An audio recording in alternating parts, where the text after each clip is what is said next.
예, 약 한 2007년도에 개봉된 영화 밀양이라는 영화가 있죠. 그 밀양은 현재 경남 밀양의 지명에서 따온 것이고, 또 한자 표기도 문자 그대로 비밀스러운 햇빛, 영어로 Sacred Sunshine 이라는 의미입니다. 비밀스러운 햇빛. 여기서 여주인공 신혜는 남편과 사별 후에 어린 아들과 함께 밀양에 오게 된 아주 평범한 주부입니다. 그런데 불행히도 그 어린 아들마저도 유괴로 잃게 된 후에 그녀는 신앙에 귀의하게 됩니다. 그래서 그녀는 하나님의 뜻에 따라 그 살인범을 용서하려고 하지만 자신의 그 의지와는 다르게 실제 자신의 실종과 삶은 그 의지와 괴리를 보이게 됩니다. 그래서 결국은 몸부림치다가 아들의 살해범을 용서하리라는 그 뜻을 가지고 교도소를 찾아갑니다. 그녀는 하나님의 뜻을 그 살인범에게 전하고자 한 것입니다. 그런데 그 유괴범을 찾아가니 예상과는 다르게 그는 너무나도 멀쩡한 모습으로 그녀 앞에 나타납니다. 신혜는 그 모습에 당황해하면서 그 살해범에 대한 하나님의 뜻과 그를 향한 자신의 용서를 이제 막 얘기하려고 하는데 그만 충격을 받게 됩니다. 오히려 그 살해범이 여주인공 신혜를 위로하면서 자신은 이미 하나님께 용서를 받아 마음이 평안하다는 것입니다. 이 충격적인 순간을 경험한 후 신혜는 너무나 절망한 나머지 절규합니다. 이렇게 얘기합니다. 어떻게 용서를 해요? 용서하고 싶어도 난 용서할 수가 없어요. 그 인간은 이미 용서를 받았다는데, 그래서 마음의 평화를 얻었다는데, 내가 그 인간을 용서하기도 전에 어떻게 하나님이 그 인간을 먼저 용서하실 수 있죠? 그녀는 신앙에 귀의한 후 마음의 평화를 얻고 행복하다고 떠들고 다녔지만 실상은 살해범의 그 해괴한 모습에 정작 자기 자신의 거짓과 위선이 드러나면서 또다시 멘탈이 무너져 버린 것입니다. 결국 신혜는 신앙을 갖기 이전보다 정신적으로 더 피폐해지고, 거기서 더 나아가 마치 그 용서의 하나님께 반항하듯 고의적으로 죄악을 저지르는 삶을 살기 시작합니다. 이 영화는 주인공 신혜와 그녀를 사랑하는 종찬이 함께 있는 마당의 한 구석, 그 지저분하고 더러운 땅 위에 따뜻한 햇살이 비추는 장면으로 막을 내리게 됩니다. 영화 평론 댓글에 이런 글귀가 있었습니다. 죽고 싶은 명백한 이유, 살아야 하는 은밀한 이유. 또 이런 글귀도 있었습니다. 인간은 어떻게 구원받을 수 있을까? 여러분, 이 영화는 우리 신앙인들에게 매우 중요하지만 답변하기에 매우 어려운 질문을 던져주고 있습니다. 주인공 신혜가 자신의 아들을 살해한 사람을 용서해 보려는 그녀의 행동, 그리고 그녀의 그 의지와는 상관없다는 듯 자신은 이미 하나님의 용서를 받고 평안을 누리고 있다는 살해범의 믿음. 여러분은 여주인공의 선한 의지와 행동, 그리고 그에 상응하는 살해범의 황당한 믿음에 대해서 어떻게 생각하십니까? 그리고 이러한 삶의 리얼리티에 절망하며 좌절하는 우리들의 한계에 대해서 어떤 입장을 가지고 계십니까? 우리 기독교는 특별히 개신교는 로만 카톨릭에 비해 신앙인의 믿음을 각별히 강조합니다. 종교개혁을 주도했던 루터 이전까지만 해도 소위 선한 행위에 따른 공적주의를 강조했던 카톨릭 교회의 세기간의 견주어 보면 믿음으로 의롭다함을 받는다는 이 교리는 상당히 파격적인 주장이었습니다. 왜냐하면 우리의 행위가 아니라 믿음으로 의롭게 된다는 것은 일반인의 상식에 비추어 보아도 말이 안 되는 주장처럼 보이기 때문입니다. 심지어 루터는 당시 신앙인의 행위를 강조했던 야고보서를 소위 지푸라기 서신이라고 폄하하기까지 했다고 합니다. 그러나 제가 신학교에 들어가 신앙생활을 본격적으로 진지하게 모색하게 되었을 때 제 마음속에는 어느새 신앙인의 행위를 강조한 야고보서의 이 내용이 깊은 감동으로 다가오곤 했습니다. 그래서 저는 루터의 이신칭의가 상당히 황당하게 느껴지곤 했습니다. 이때 사실 저는 제가 처음 하나님을 믿게 되었을 때의 초심을 까마득히 잊어버렸던 것입니다. 다시 말하면 예수님을 이제 막 믿으려 했던 시기의 제 입장과 이미 믿음의 세계로 들어와 진지하게 믿음과 삶의 통합의 중요성을 깨달아가고 있는 시점의 제 입장이 상당히 달랐던 것입니다. 예수님을 이제 막 믿으려 했던 때에 저는 행위가 아니라 믿음으로 의롭게 된다는 교리가 저에게 매우 은혜롭게 다가왔고, 이제 이미 예수 안에서 제 존재와 삶을 예수님과 함께 조율하면서 그 기쁨과 감사를 경험했던 때에 저는 행위가 없는 믿음이 믿음인가? 라는 회의를 느꼈던 것입니다. 그러므로 당연히 믿음의 행위를 강조하고 있는 야고보서가 당시 저에게 큰 은혜로 다가올 수밖에 없었던 것입니다. 그래서 저는 상당히 긴 기간 동안 믿음과 행위 사이의 갈등을 경험하곤 했습니다. 그런데 오늘 본문의 로마서에서 사도 바울은 만일 아브라함이 행위로서 의롭다 하심을 받았으면 자랑할 것이 있으려니와 하나님 앞에서는 없느니라. 성경이 무엇을 말하느냐? 아브라함이 하나님을 믿음에 그것이 그에게 의로 여겨진 바 되었다. 라고 주장하고 있습니다. 우리가 알고 있듯이 사도 바울의 이 주장은 구약 성경의 창세기 내용을 토대로 하고 있습니다.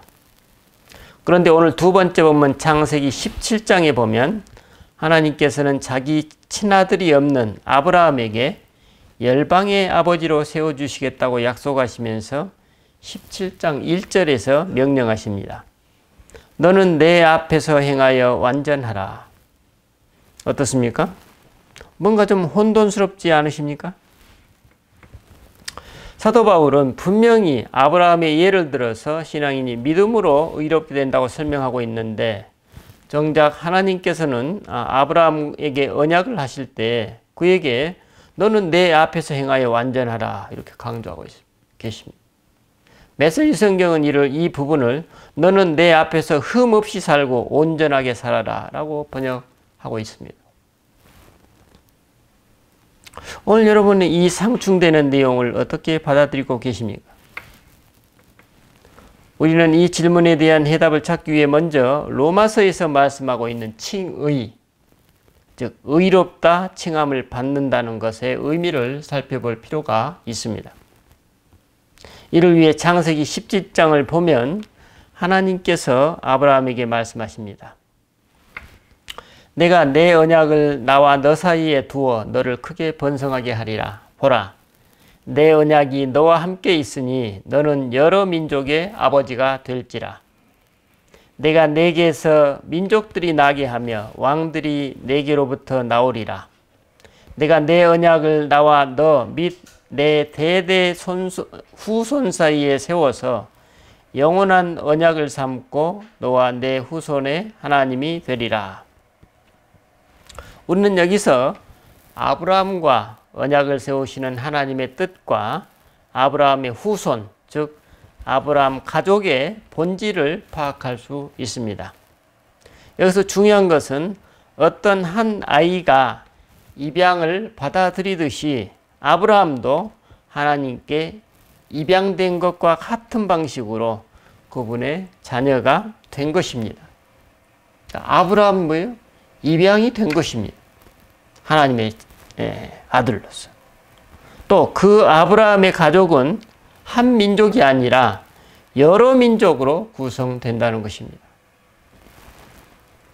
즉 아브라함은 오늘 우리 신앙인들이 속한 하나님 가족의 시조인데 바로 여기서 칭의라는 개념이 등장하게 됩니다. 좀 더 구체적으로 말하면 어떤 한 사람이 언약의 가족으로 입양되었다는 하나님의 선언, 이것이 바로 그분으로부터 의롭게 칭함을 받는다는 뜻의 칭의입니다.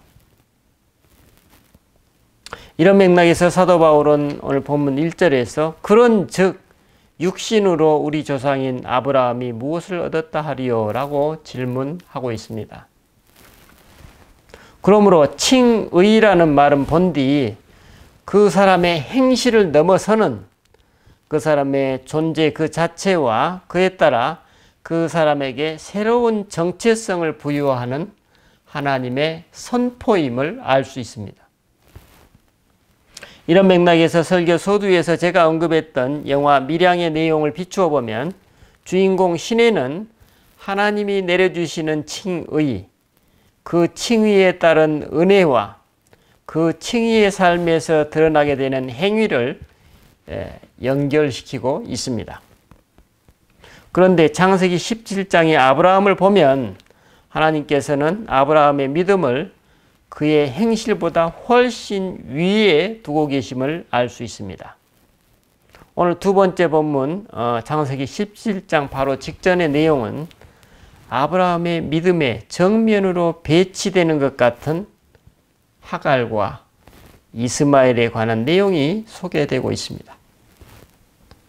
하지만 하나님은 아브라함의 이런 모습을 그의 믿음이 없다고 단정하지 않으십니다. 단지 본문 1절에서 나는 전능한 하나님이라 너는 내 앞에서 행하여 완전하라 라고 말씀하십니다. 제가 느끼기에 하나님은 여기서 하갈과 이스라엘 문제를 염두에 두시면서 그것을 지적하신 것으로 보입니다. 우리는 여기서 아브라함이 비록 하나님 앞에서 행위에 흠이 있고 삶이 온전하지 못하지만 하나님께 대한 그의 믿음 자체를 문제 삼지는 않으신다는 것을 알 수 있습니다. 왜 그렇습니까? 창세기 12장에서 쭉 설명하고 있듯이 아브라함은 이미 하나님의 말씀에 따라 본토 친척 아비집을 떠났습니다. 그래서 그는 이미 하나님 언약의 자녀입니다. 자식의 언행이 아버지의 마음에 들지 않는다고 해서 그 자녀가 남이 되지는 않는다는 말씀입니다. 왜냐하면 자녀가 비록 흠결이 있고 온전하지는 않지만 그가 자녀임에는 틀림이 없기 때문입니다. 창세기 17장에서 18절 내용을 쭉 보면 하나님과 그분 자녀들 간의 신뢰와 자유로움을 묘사하는 대목이 소개되고 있습니다. 당시 아브라함이 100세였고 사라가 90세였을 때 하나님과 하나님의 천사가 이들 부부에게 아들을 주실 것이라고 약속하자 이 말씀을 받아들이는 이들 부부의 태도가 아주 익살스럽게 소개되고 있습니다. 먼저 하나님께서 아브라함에게 사라가 내게 아들을 낳아줄 것이고 그가 열국의 어머니가 될 것이라고 말씀하시자 아브라함이 엎드려 마음속으로 웃었다고 전하고 있습니다. 그리고 그가 하나님께 이스마엘이나 하나님 앞에 살기를 원합니다 라고 솔직하게 응답합니다. 하나님과 너무나 친밀한 아들 아브라함을 발견하게 됩니다. 아내 사라는 어떻습니까? 하나님의 천사들이 내년 이맘때에 그녀에게 아들이 있을 것이라고 말하자 사라가 장막문 뒤에 서서 속으로 웃었다고 묘사하고 있습니다. 이에 하나님께서 아브라함에게 사라가 왜 웃느냐고 하시자 사라가 하나님께 시치미를 뚝 떼면서 내가 웃지 아니하였나이다 라고 응답하자 아니다 네가 웃었느니라 라고 하나님이 응수하십니다. 서로가 서로에게 아무런 거리낌 없이 친밀한 아버지와 자식의 관계, 경직된 믿음을 이미 넘어선 관계를 발견하게 됩니다.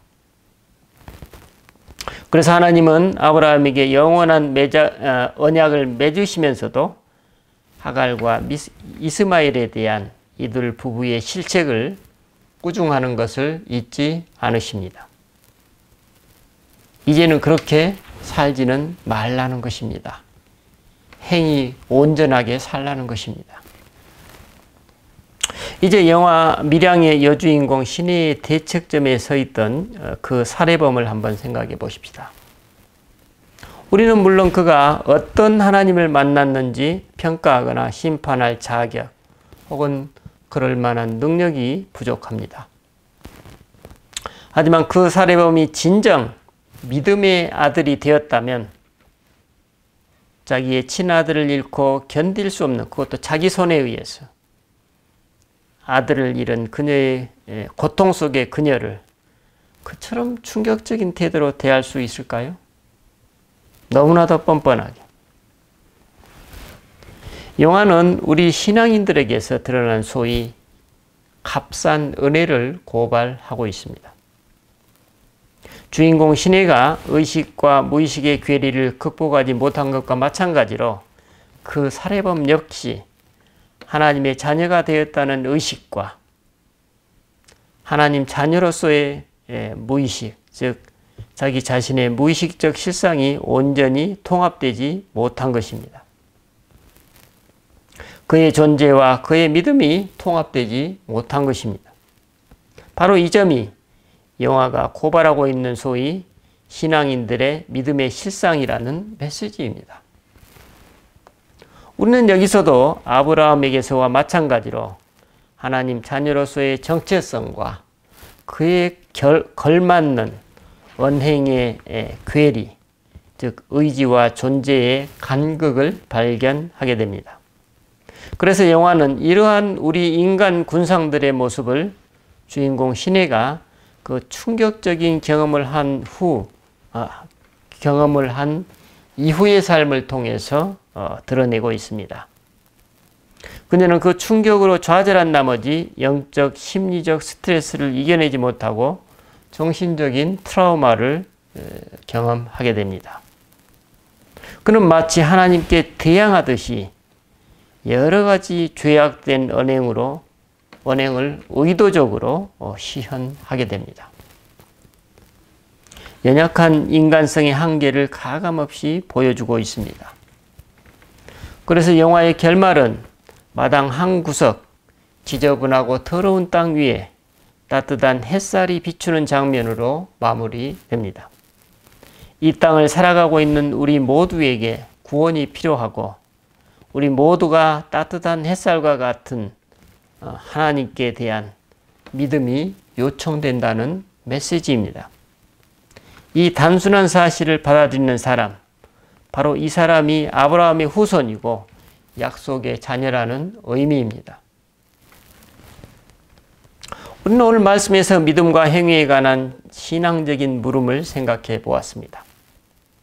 오늘 첫 번째 본문 로마서 4장에서 사도 바울은 아브라함이 하나님을 믿음에 그것이 그에게 의로 여겨진 바 되었다라고 말씀하고 있습니다. 무엇을 믿었다는 의미입니까? 창세기 15장에 보면 하나님이 아브라함에게 언약을 세우시면서 네 자손이 하늘의 무수한 별과 같을 것이라고 약속하십니다. 바로 이 언약을 믿음이 여호와께서 그 일을 의로 여기셨다고 말씀하고 있습니다. 여기서도 여기셨다는 말이 나오죠. 또 로마서의 4장에 그에게 의로 여겨진 바 되었다. 창세기에 그의 의로 여기셨다. 이게 겹치고 있는데 이 표현에서 여기다라는 말은 산정되다. 영어로 하면 calculated 이런 뜻입니다. 여기서 산정하다, 계산하다라는 말은 본래 뭐예요? 상업에서 손익표를 산출하는 그 회계 용어입니다. 그래서 회계학에서 계산의 역할은 뭡니까? 실제로 사실이었던 것을 모든 사람들이 받아들이고 인식하도록 만들어줍니다. 하지만 계산 그 자체가 새로운 실제를 만들어내지는 않습니다. 예를 들어서 그날의 수입을 계산하면 그 계산을 하기 전까지 그날의 수입이 얼마인지 잘 알지 못합니다. 하지만 계산을 한다고 해서 그날의 수입이 원래보다 한 푼이라도 더 늘어나거나 줄어들지는 않습니다. 이런 의미에서 바울은 오늘 독자들에게 한번 계산해 보라고 제안합니다. 로마서 6장 11절에 이렇게 나오죠. 이와 같이 너희도 너희 자신을 죄에 대하여 죽은 자여 그리스도 예수 안에서 하나님께 대하여는 살아있는 자로 여길지어다. 여기서도 뭐지? 여길지어다 나오죠. 사울의 이 공고는 하나님의 자녀들로서 여러분의 삶의 리얼리티를 객관적으로 한번 계산해 보라는 것입니다. 아브라함이 언약을 세우신 그 하나님을 믿음으로 받아들였듯이 이제 여러분도 믿음의 눈을 뜨고 예수님과 그분이 사셨던 삶의 실제 그리고 그분의 십자가 죽음과 그분의 부활은 물론이거니와 여러분이 지금 세례를 받고 믿음의 사람으로서 그리스도 안에서 삶을 살아가는 현실을 한번 계산해 보라는 것입니다. 그러면 여러분은 일을 아니할지라도 경건하지 아니한 자를 의롭다 하시는 일을 믿는 자에게는 그의 믿음을 의로 여기신다는 그 말씀을 이해할 수 있을 것입니다. 이 의미가 아닌가요? 그러므로 여기서 믿음이란 어떤 불가능한 것을 눈을 감고 뚝 믿으려는 차원이 아님을 알 수 있습니다. 창세기 15장 7절에 보면 하나님께서 아브라함과 언약을 세우신 후 그의 믿음을 의롭게 여기시면서 말씀하십니다. 나는 이 땅을 내게 주어 소유를 삼게 하려고 너를 갈대아인의 우르에서 이끌어낸 여호와니라. 하나님은 여기서 아브라함에게 당신이 그동안 아브라함을 이끌어 오셨던 그 삶, 네 자신의 삶을 한번 돌아보라는 의미입니다. 그러니까 계산해보라는 것입니다. 하나님의 은혜의 그 객관적인 사실을 한번 계산해봐라. 그런 말씀이죠. 이는 방금 전 사도 바울이 그의 독자들에게 오늘 그리스도 안에서 여러분의 삶의 실제를 한번 계산해보라는 권면과 정확히 상응하고 있습니다. 바울에 따르면 이처럼 자신에게 임한 객관적인 사실을 있는 그대로 받아들인다면 그것이 바로 믿음이라는 의미입니다. 무슨 말씀인가요? 지금 그리스도 안에서 살아가고 있는 삶의 리얼리티에 눈을 뜨라는 것입니다. 우리는 영성신학에서 기도 생활을 통해서 삶을 관상적인 태도로 살아가는 것을 의미하고 있습니다. 사도 바울은 여러분이 이처럼 눈을 뜨면 다음과 같은 다윗의 고백이 여러분 자신의 고백이 될 것이라는 메시지입니다. 이렇게 나오죠. 본문에 불법이 사함을 받고 죄가 가리어짐을 받는 사람들은 복이 있고 주께서 그 죄를 인정하지 아니하실 사람은 복이 있도다. 여기서 간과해서는 안 될 것은 의롭다고 선언하는 주체가 우리 인간이 아니라 하나님이시라는 것입니다. 영화 밀양의 메시지처럼 허물 많은 우리 인간은 그 행위가 완전한 사람이 없습니다. 단지 보이지 않게 아무런 조건 없이 어떤 모든 사람에게 차별 없이 따뜻한 햇볕이 비치듯이 우리는 단지 그 하나님의 햇볕 앞에서 그분의 따뜻한 사랑을 누리며 그분의 자녀로 그냥 살아가는 것입니다. 그러면서 우리는 어느덧 내 안과 밖이 따뜻하고 환하게 그분의 자녀가 되어 있는 자기 자신을 발견하게 될 것입니다. 여러분 혹시 행위와 믿음 혹은 죄와 의로움 사이에 갈등을 마주하고 계십니까? 오늘 사도 바울의 말씀이 우리를 일깨워주고 있습니다. 경건치 않은 자를 의롭다고 선언해 주시는 그 하나님을 신뢰하는 것이 바로 아브라함이 행한 믿음의 전부였다는 것입니다. 그러므로 의롭다고 하는 것은 우리 인간이 판단하는 것이 아니라 하나님께서 너를 언약에 속한 사람이 되었다라고 선언해 주신다는 점입니다. 기도하십시다. 주님, 오늘 우리는 의로우신 하나님이 너무나 싫은 내 자신의 모습과 내 삶의 현실을 마주하곤 합니다. 연약한 우리들의 한계입니다. 주님, 밖으로 향하려는 우리들의 예리한 눈을 내 안으로 향하도록 자비를 베풀어 주십시오.